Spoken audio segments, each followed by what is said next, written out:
પહેલા સ્વીકારી લો હુ you are. હું આવો જ છું. હું શું કામ આવો છું એનો જવાબ મળી ગયો કે એ મારું પાસ્ટ છે, એમાં હું કશું નહીં કરી શકું. તો પહેલાં તો સ્વીકારી લો, કારણ કે કૃષ્ણ ભગવાને ગીતામાં કહ્યું તસ્માદ અપરિહાર્યર્થે નત્વમ શોચિતુમ અર્હતિ. જે આપણા હાથમાં નથી એના માટે શોક ના કરાય કે હું આવો કેમ દેખાઉં છું, હું આવો કેમ દેખાઉં છું. ભૂલી જાઓ જેવા દેખાઈએ છીએ એવા.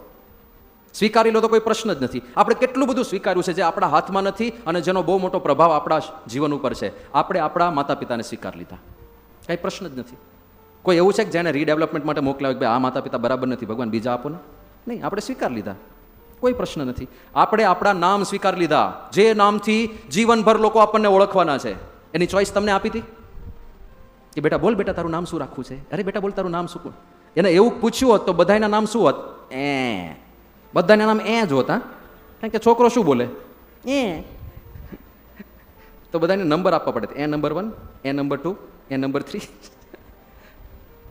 આપણા નામ આપણે સિલેક્ટ નથી કર્યા, કોઈકે આપ્યું નામ અને આપણે સ્વીકારી લીધું, કોઈ પ્રશ્ન જ નથી. આપણે આપણો દેખાવ સ્વીકારી લીધો. નહીં સ્વીકાર્યો હોય તો પ્રશ્ન, પણ સ્વીકારી લીધો છે જાણે કે હું જેવો છું એવો આ જ છું અને હું ખુશ છું, મને કાંઈ વાંધો નથી, તો કોઈ પ્રશ્ન નહીં. આપણે આપણા ભાઈ બહેનો સ્વીકારી લીધા તો કોઈ પ્રશ્ન નથી. આપણી સ્કૂલ સ્વીકારી લીધી. બોલો હવે સ્કૂલનો કેટલો મોટો પ્રભાવ છે આપણા જીવન ઉપર. આપણને ખબર નથી, વિચાર નથી કર્યો કોઈ આ રીતે. પણ તમે જે સ્કૂલમાં ભણ્યા, જે ક્લાસમાં પહેલા દિવસે બેઠા, એ બેન્ચની આજુબાજુ જે વિદ્યાર્થીઓ હતા એની સાથે વાતો થઈ, એ તમારા મિત્રો બન્યા અને મિત્રોનો કેટલો મોટો પ્રભાવ આપણા જીવન ઉપર છે. પણ એ સ્કૂલમાં આપણે દાખલો લીધો, એમાં આપણી ચોઈસ હતી નહીં. પપ્પાએ જે સ્કૂલમાં મળ્યું એ સ્કૂલમાં એડમિશન અપાઈ દીધું અને એને આધારે આપણા મિત્રો બન્યા, એને આધારે આપણો વ્યવહાર વધ્યો મિત્રોને ત્યાં. એની કેટલી મોટી અસર આપણા જીવન ઉપર છે. એ સ્કૂલ પણ આપણે સિલેક્ટ નહોતી કરી, સ્વીકારી લીધી.